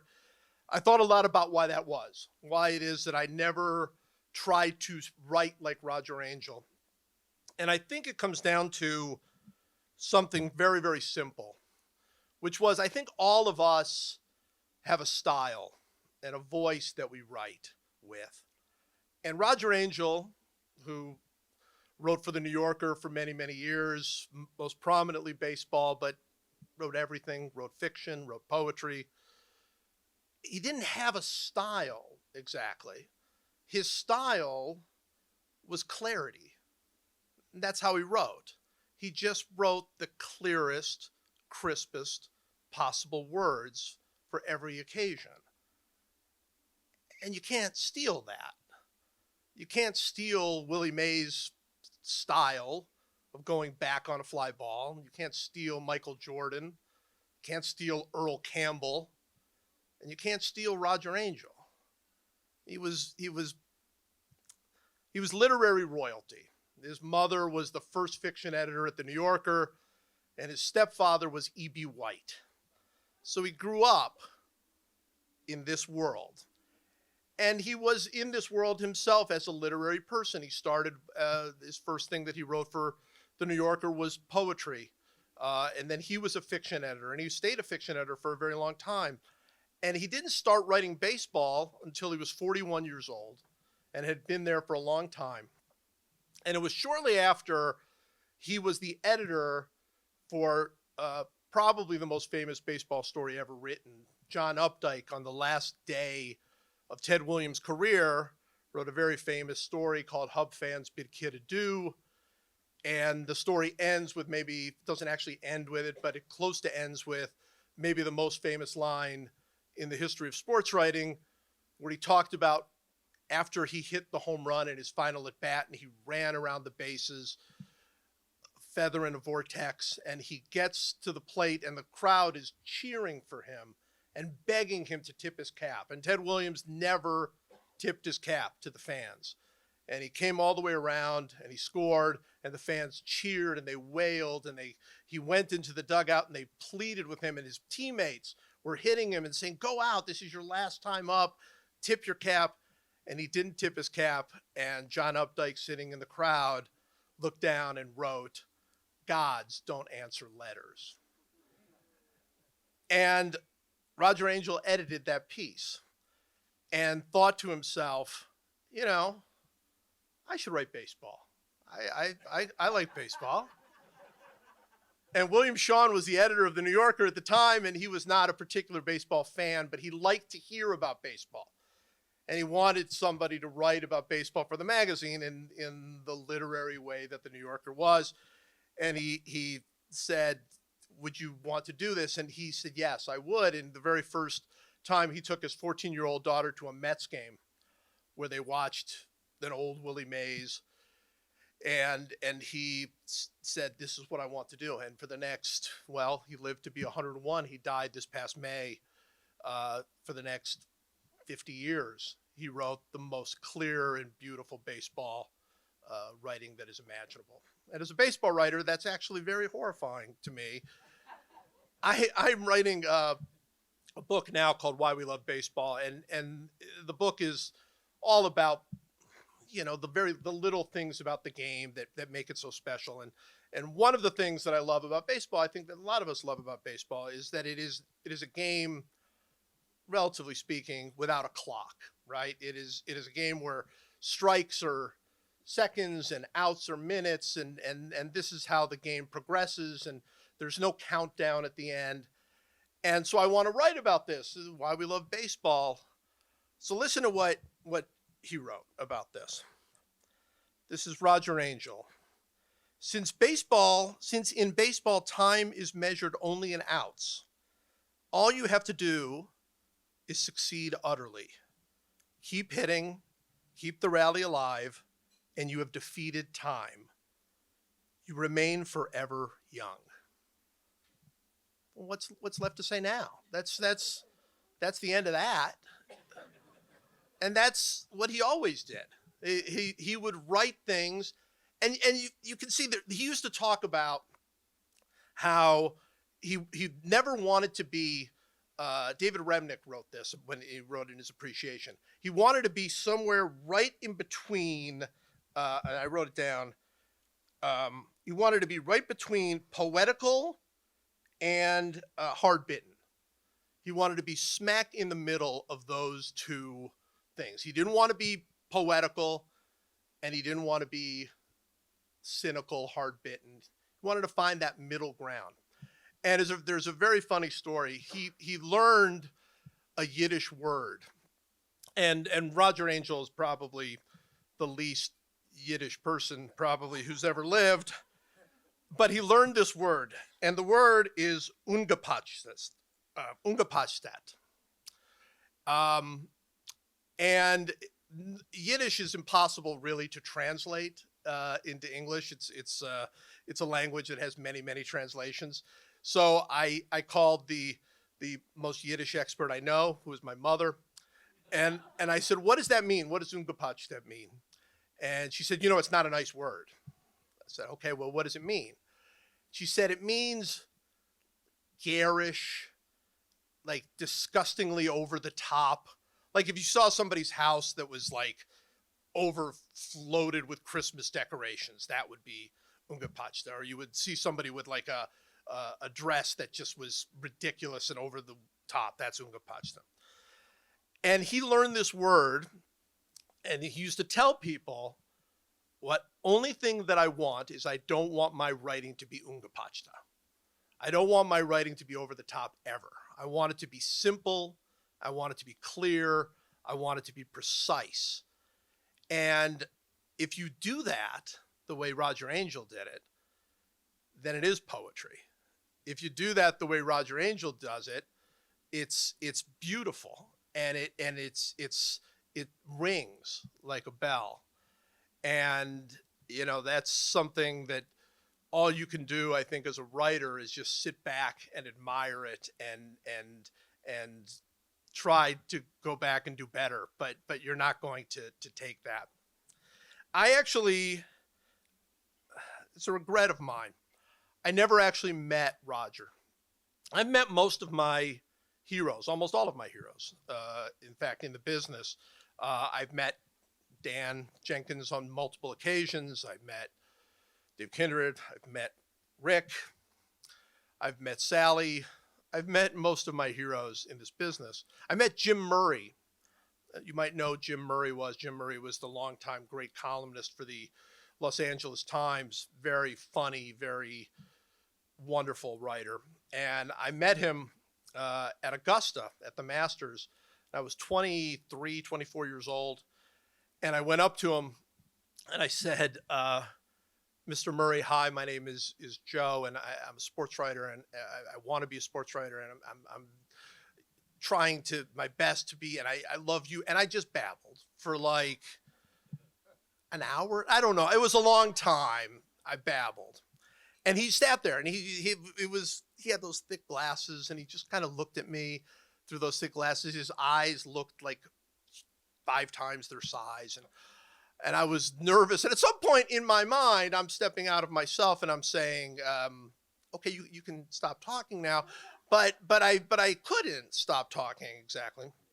I just kept going and going, and finally I said, "Oh, and it's just I just hope to someday write, like you." And he nodded.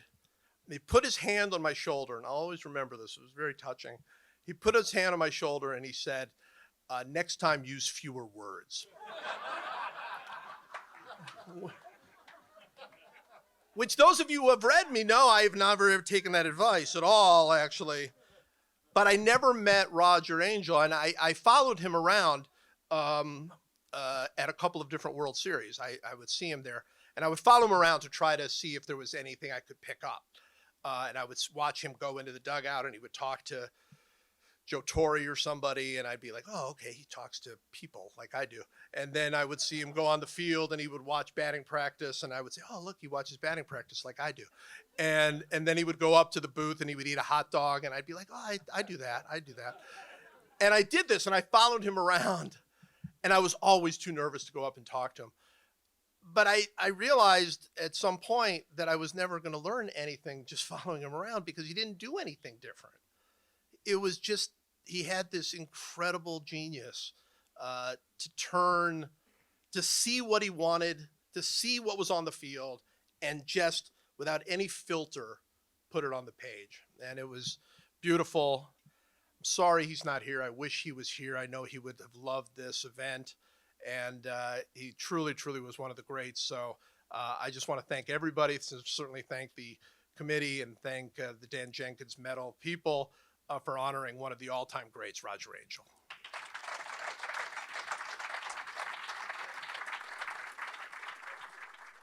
Thank you so much, Joe, and thank you, Roger, as well. Thank you. We are, in soccer terms, heading into stoppage time. We're all waiting to see how many minutes are held up on the board. But you know all the good stuff happens at the end of the game, don't you? Particularly if you're the Cleveland Browns, apparently. I've learned that tonight. One more presenter to all, one more Lifetime Achievement Award to hand out. And I want to welcome to the stage someone who is a true citizen of the world. He's He's lived in the United States. He's lived in the United Kingdom. He's even lived in the United Arab Emirates, all the Uniteds. He's written about international sports.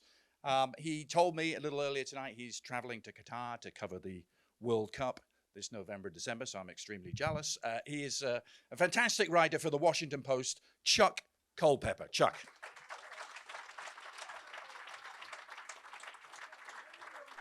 Look at us hanging out on 6th Street on Friday night at our ages. I'm proud of us. Last time I was here and did this, introduced the great Mr. Shinen there in 2019, 10 years ago.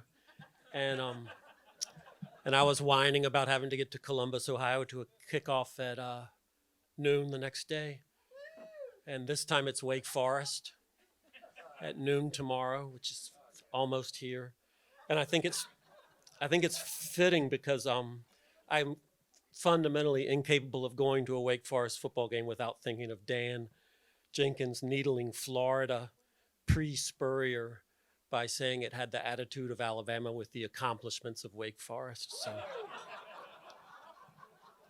I think it's fitting.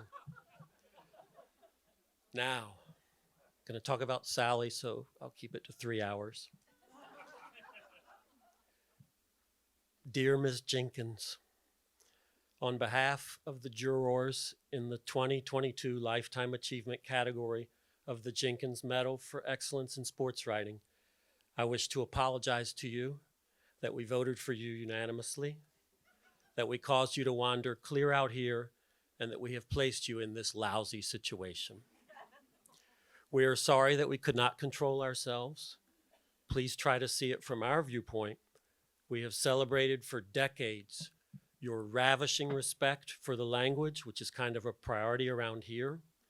We have reveled in your lifelong relationship with all of the words and how you reside with them, you tend to them, and you ensure that so many of them get their deserved turn in the light. We have noticed how you have carved out a voice so enthralling that it rattles around our own heads sometimes with its singular loveliness and its lovely singularity. Nobody has ever sounded like you. Come to think of it, your being in this awkward situation is all your fault.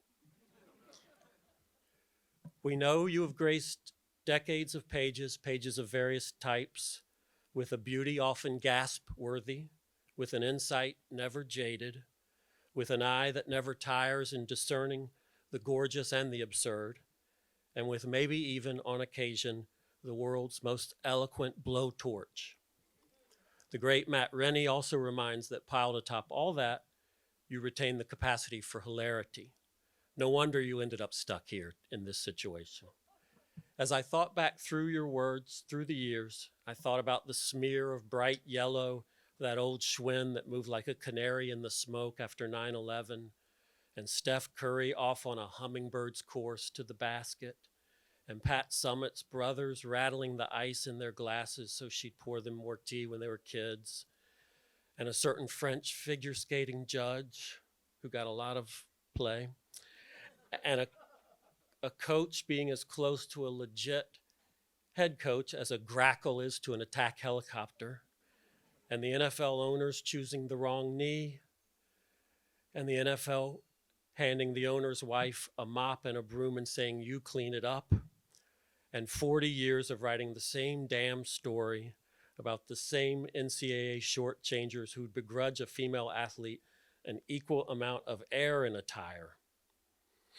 And as I thought back through the ones I remember outright, such as Texas football is broke, Billy Joe, and your daddy can't fix it, and Pete Sampras, a 19-year-old who could serve through a chain-link fence, became U.S. Open champion today, and he didn't even know it. Those are the ones I can recite. The mission got futile because you can't summarize the beauty you've lavished across the years with a batch of lines. So you can see how for us it all became something of a mountain we admired too much to ignore, so we had to do this to you. That's how we succumbed and brought you into this pickle. Long since that day when at 24 you got plunked down next to Katharine Graham in a Washington restaurant and you told her you were about to start a job as a sports writer, and she said, "Really? Where?" And you said the Washington Post, and she laughed for a good solid minute and said, "What an adventure you're going to have." Here we are even longer since that day, in your words, which you wrote in 2019. One afternoon in our hometown of Fort Worth, when I was about 7, he, and we know who he was, drove my 2 brothers and me the wrong way down a quiet one-way street. Delighted, I stared at the baffled drivers and street signs pointed in the opposite direction. People are easily led, he instructed. We're thinking about Dan tonight, of course, and when one does that, the vividness charges in. Soon I'm back standing outside a golf media tent in Scotland, hearing him tell about the time Alabama beat Tennessee in 11-10 in 1966. Tennessee missed a field goal at the end. A writer asked Bear Bryant what he'd have done if that boy had kicked that ball straight, and Bear said, "I'd have blocked it." I'm hearing about that phone call he made when he tried to help TCU get a home-and-home with the basketball empire of Tennessee. So he called Pat Summitt, and with his deep fondness for authenticity, he loved it, just absolutely loved it when she said, "Sure, Dan, just let us know when they'd like to get beat." And to have reached a U.S. Open Sunday with a tight and crowded leaderboard, to get to your desk, plop down, and to have Dan walk by and lean down and say gently, "Well, which one of these is going to ruin our afternoon today?"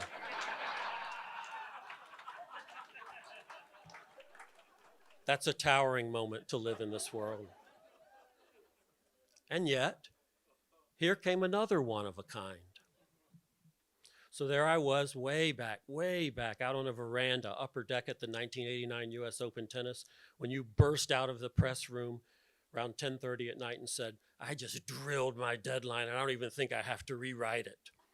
That was when you were new to me, and I thought, wow, what a force. And vivid. And a time so long ago that then you started to have the smoke as you raved about Boris Becker's last 2 serves of the match. Now we're teammates, which I often can't believe, and we collaborate sometimes on matters like the first Triple Crown in forever. And it lifts my experience to be next to your eternal refusal to shortchange wonder. You shared many such events with your father, and some of us might have looked over there at the 2 of you from time to time, and some of us might have engaged in a practice which loosely could be construed as staring. We might have thought we could see three beings in that construct: you, him, and the mutual regard between you. That last being, I don't even know how to describe it, but I knew it when I saw it. It was singular. There you were, 2 of the utmost written voices we have ever relished, and 2 so uncommonly bonded. Yet when it got to the pages, there was something else. You were not him, and he was not you. Inimitable, revered, inimitable. But in the other direction, unmistakably, inimitable, revered, inimitable. So if you can allow yourself to accept that thought, that viewpoint for just one moment, maybe you can find the stomach to walk through this dreadful situation you're in tonight. Come up here, accept this medal, and maybe even forgive us.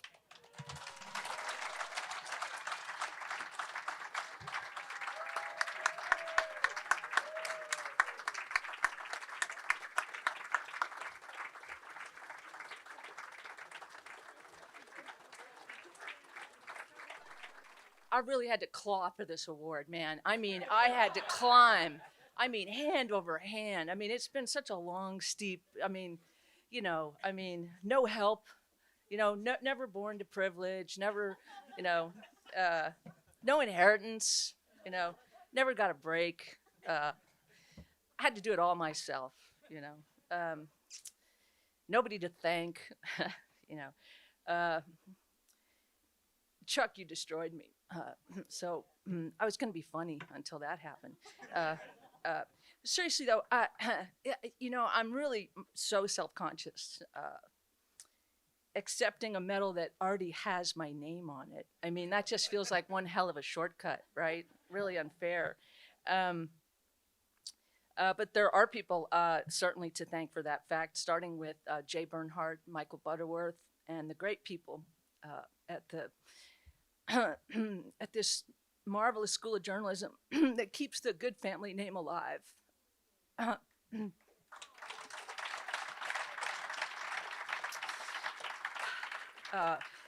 My dad was a journalist first and foremost and always, despite all the other things he did. And he loved the profession, and he gave me a profession, and it's more than a profession. Dad never treated it like a job. It was a lifestyle, of course. And sports writers really drive against the traffic of life, right? You you work every weekend. Your day off is Tuesday if you get a day off. You work every holiday. The holidays are the biggest work days of the year. And somehow he made that all seem like not just normal, but a privilege. And partly it was because of the great reverence he had for the athletes on the field. Joe, Mr. Greene, we had your football card as kids. I had two brothers, and in fact, they had this game that they played where like they would very quietly sort of slide up on either side of me, and they kind of would flank me. And then one of them would yell Pittsburgh Steelers, and they would hit me from both sides. But my dad taught that the profession, it really was, journalism is a reflex, right? And it's a reflex, essentially, it's a habit. My dad used to call it a habit. And it's an involuntary habit in the way that like Labradors dig for bones in the yard, right? Like you're scratching out of pure curiosity. And I think that my dad, if I got into the business, it was because of that curiosity that he managed to, translate to me. It's an addictive calling, really, to try to explain to the world, why athletes are able to do the things they do. One of the things you learn if you do it long enough is that they start out quite ordinary people. They're entirely self-made. They are not gifted with some extraordinary particular ability. You learn that they, what they're gifted with really is a tolerance for tedium, repetition, the discipline to do something day after day after day. And my dad always wanted to get that across. He said that learn your craft, and I was extremely grateful and lucky to have that kind of a teacher because, most people who knew my dad, I think they would say he was not born an inherently reliable human being. He was born, his natural quality was mischief, and journalism actually made a man out of him. I think he would say journalism really made him the man he became. He went to work in college, in high school, really. He was the first person from his family on either side to go to college. He started working at the old Fort Worth Press for $25 a week, and he was writing stories while he was in college, and this was his day. He would go to work at the old Fort Worth Press was a PM paper, so he'd go to work at about 5 a.m. in the morning, write a story on deadline for the afternoon edition of the Fort Worth Press, and then get to his college classes at 9 o'clock in the morning, go to class until noon, and he was on the varsity golf team, so then in the afternoon he'd go practice golf and play golf and then get some dinner and start it all over again the next day. So he was an incredibly hard worker. My lullaby was the sound of the typewriter at night as I fell asleep, and it was still going the next morning when I woke up, because the Sports Illustrated deadlines, you wrote through the night to make the magazine closure on Monday. And he was a man of his time, and his times changed, as Rick Telander said. In fact, it was pretty funny because once I got into the profession, I was standing with him at the back of the U.S. Open golf tournament press tent one day, and he kind of scanned the leaderboard, and then he scanned around the room, and he kind of looked at me, and he started grinning, and he said, "What are all these girls doing in here?" Uh, I kind of went from being the only woman in the press room to one day we woke up and there was a bunch of us in there. Liz Merrill and a lot of other friends of mine in the room. You know, we were women in a man's world for quite a long time. And I want to pause for a minute and acknowledge someone else in the audience tonight, and that's Jody Conrad, the great Jody Conrad, who Jody was the subject of the single greatest sports page headline I personally know of that was ever written. When Jody got the job here, the headline in the local paper was, "Woman coach hired at a man's salary," I believe was the headline. Anyway, you know, I think, you know, my dad would want me to talk tonight just briefly, because we all need to go back to the bar. That's mainly what he would want me to say is, everybody, let's get back to the bar. But, you know, what really mattered to him about journalism was it was an ethic and it was a value. And that's the way he taught it to me. And I think that I was 10, I believe, when he took me to work with him one day to the office at Sports Illustrated in the Old Time Incorporated building. And on the wall of his office, in the most prominent place, he had a framed photograph. And the photo was of a bunch of enraged Notre Damers burning piles of Sports Illustrated magazine with his story in it.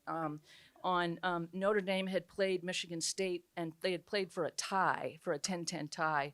And my dad had made fun of the Notre Dame fight song, and he said that they had tied one for old Notre Dame, and it had quite a bit of fun. And there's the picture's this huge bonfire. In fact, you know, I think it may have even had some furniture in it, you know, like maybe that, you know how students love to throw like the fetid old sofa from the dorm into the bonfire, and which they really like it because like the fabric burns fast, but the foam really smolders for a long time, right? Smells like football, right? You know, burning furniture. Anyhow, I'm looking at that picture, and framed along with it is a note that he had gotten from the Notre Damers who sent it to him, and the note said, "Dan Jenkins, Sports Illustrated Magazine, Time Incorporated, go straight to hell, you lousy son of a bitch."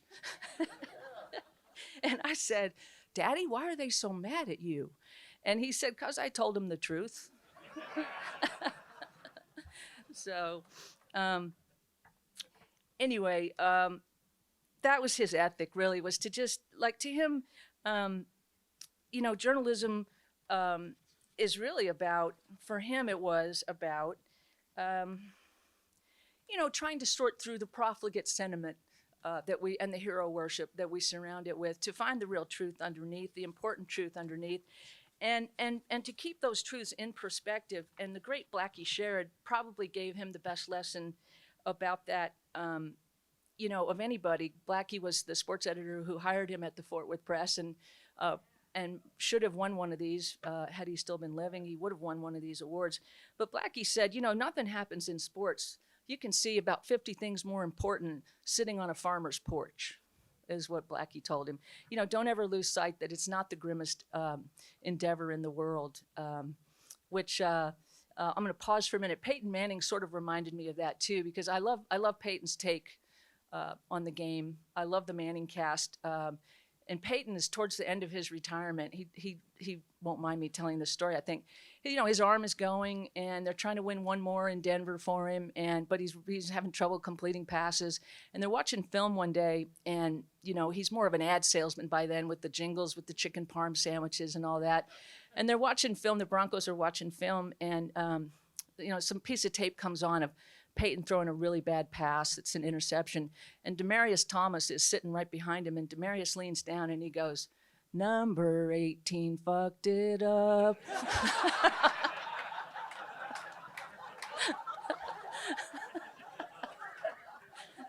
I love Peyton for telling that story on himself more than anything. You know, but so to conclude here, I think one of the things that Dad would want me to say is that, you know, there's a danger. His writing was funny because he was serious about it. He was serious about the fact that we can't take it too seriously. There's some wonderful things to take from it, to learn from it, and particularly to take from trying to write about it. But there's a danger in writing about sports so simplistically. You run into the danger of dividing the world into winners and losers, heroes and sinners, and do-gooders, and what the great Molly Ivins would have called do-badders. I think that Dad's work said that it's all a lot more complicated than that, and I hope my own work says the same thing. And it's incredibly tempting to use your journalistic power to provoke simplicity and likes and dislikes. And so all the writers in this room that I admire so much, and I'm so honored to be with, Jeff, Rick, the beautiful Chuck, Dave Shine, and Joe Posnanski, none of you are simple writers, right? And that's what I admire so much about you. And I think that I'm going to wind it up by quoting another journalist.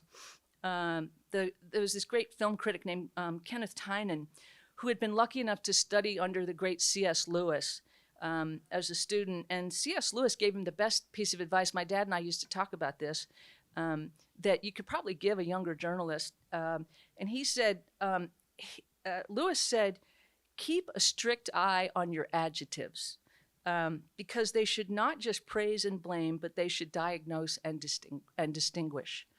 I appreciate this award because it suggests that hopefully there's been a whisper in the work that diagnoses and distinguishes and doesn't just praise and blame. And that's about all I can do without crying. So, thank you.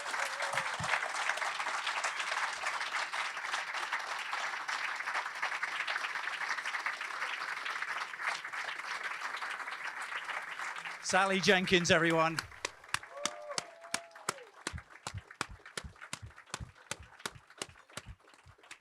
Fantastic. Thank you so much. That is indeed it. My thanks go to Michael Butterworth and all his team for arranging such a fantastic night. A real honor and a privilege to be here. Thanks for being such a great audience. And as Dan would have said himself, let's all go to the bar. Fantastic. Good night, everyone. Drive safe.